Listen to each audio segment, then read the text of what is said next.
Ова издание на Newsflash ке гледате. Ураганот Фиона напад кон Туркск и Каикокс по катастрофалната штета што ја направи во Порто Рико. На Бермудите се очекува да удри како ураганот 4-та категорија. Председателот на САД Џо Бајден најави $900 милиони за изградба на станици за полнење на електрични возила. Со порастот на температурите на глобално ниво, климатизацијата станува се поголема потреба. Има ли начин тоа да се направи без да се оштети планетата Земја? Останете со нас, ги имаме деталите. Почнуваме веднаш.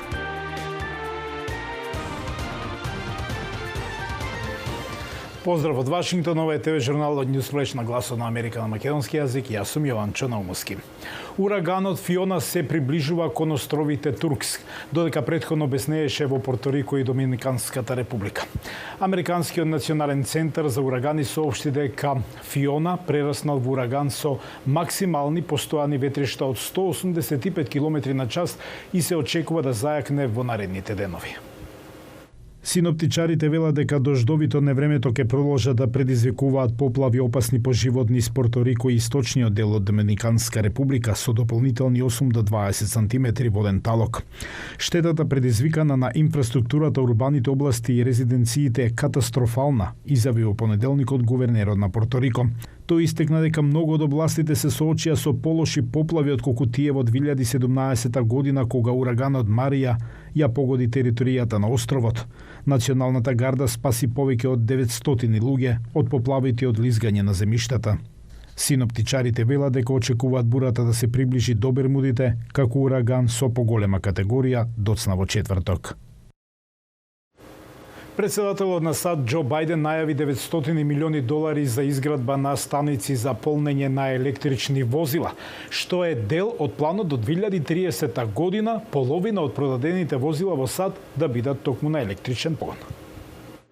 На меѓународен саем за автомобили во Детройт, Мичиген, председателот на САД Џо Бајден, познат по неговата пасија за автомобили, тестираше електричен Кадилак. На председателот му беа презентирани најновите зелени модели од американски производители и тој најави $900 милиони за изградба на мрежа за станици за полнење електрични возила во 35 сојузни држави. Сите ќе бидете дел од мрежа од 500.000 станици за полнење низ државата.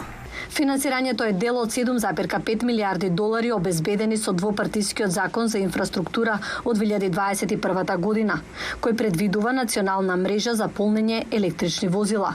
Законот вклучува $7 милиарди за синџиро за снабдување на клучните минерали за производство на електрични батерии, како и $10 милиарди за чист транзит и училишни автобуси. Бајден ги истакна неодамнешните законски достигнувања, вклучувајќи го законот за намалување на инфлацијата, кој обезбедува финансии за синџиро за снабдување на електрични возила, како и законот чија цел е да се зголеми производството на домашни полуспроводници. Ризикуваме да изгубиме како држава, додека Кина и остатокот од светот не достигнуваат. Всушност, САД се тие што заостануваат зад Кина и многу други европски држави, според годинешниот извештај за електрични возила на Меѓународната агенција за енергија. За да може државата да ги достигне, потребни се федерални фондови. Луѓето се двоума да купат електрични возила, освен ако не се сигурни дека има достапна мрежа за полнење на батериите, особено кога се на пат далеку од дома. Во исто време, компаниите не сакаат да инвестираат во изградба на таква мрежа доколку не се сигурни дека ќе имаат побарувачка. Додека продажбата на електрични возила во САД се зголеми повеќе од двојно во 2021 година или $630,000, продажбата во Европа се зголеми за 65%, односно 2,3 милиони. Кинеската продажба се зголеми 3 пати или 3,3 милиони, околу половина од светската продажба. Според законот за намалување на инфлацијата, купувачите на американски произведени електрични возила може да земат до $7,500 федерални даночни кредити, но даночните кредити за 50 странски модели ќе завршат. Аналитичарите велат дека тоа е баланс. Сакаме да ги охрабриме американските производители и американската автомобилска индустрија, но исто така сакаме и луѓето побрзо да купуваат што е можно повеќе електрични возила за да се исполнат климатските цели.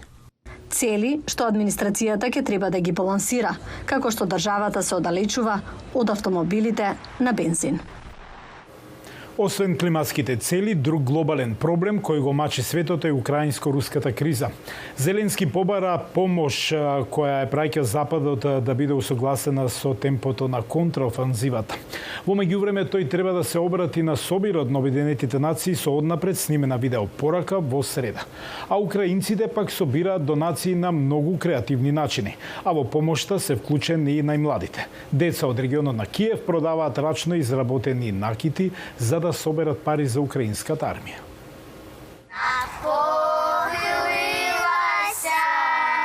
На возраст од 6 години Матвеј Гречанов веќе волонтира за украинската армија.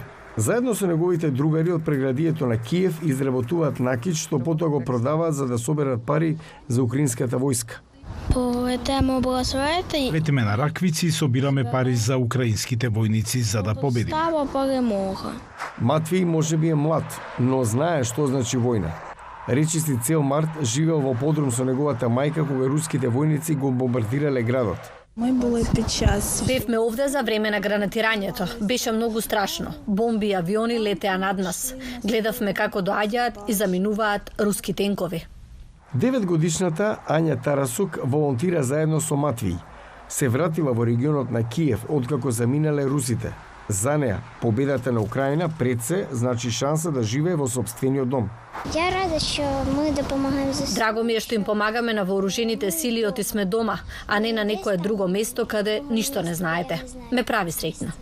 За време на првата недела децата собрале околу $1000 и од тогаш плетат секој ден. Хто скільки дасть, хтось дає 20 гривень. Некои ни даваат 20 гривни, некои 200. За мене ова е важно да го правам, оти им помагаме на нашите војници да ја бранат државата. На тој начин може и да спасиме нечи живот. Родителите на децата ги даваат собраните пари на волонтери што ги доставуваат директно во првите борбени редови. Имаме волонтери во селото на кои им веруваме. Некои од нашите соседи и мажи од околните села се во првите борбени редови. Иако школската година почна, децата планираат да учат и да волонтираат истовремено. Браво за ваквата храброст кај младината во Украина. Со оглед на тоа што температурите достигнуваат рекордно ниво ширум светот, климатизацијата станува се поголема потреба. Се прават напори единиците за наизменична струја да станат поефикасни. Еве како.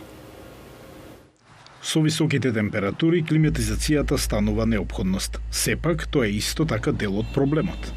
Климатизацијата представува околу 4% од глобалните емисии на јаглерод, тоа е 2 пати поголемо од целата воздухопловна индустрија. Трансаера, стартап компанија од Технолошкиот институт во Масачусетс, дизајнира високо ефикасен климауред користејќи прашок со извонредни својства. Само неколку грама од овој материјал има иста површина како и фудбалско игралиште. Тоа е нова класа на синтетички наночестички наречени метални органски рамки или МОВ, кои Мирча Динка ги истражува во неговата лабораторија на МИТ. Тоа се комбинации на различни метали и органски молекули кои заедно прават структура таква што буквално изгледа како сунгер. Идејата е да се користат вакви наночестички за да се абсорбира влагата од влажниот воздух што влегува во климауредот. Добиениот сув воздух бара многу помалку енергија за да се олади, вели извршниот директор на Трансаера Сорин Грама. Ова е нашата комора за тестирање на климатизерот. Ја мериме потрошувачката на енергија, температурата, влажноста. Во дизајнот на Трансера, овие климатизери би биле обложени со материјалот МОВ.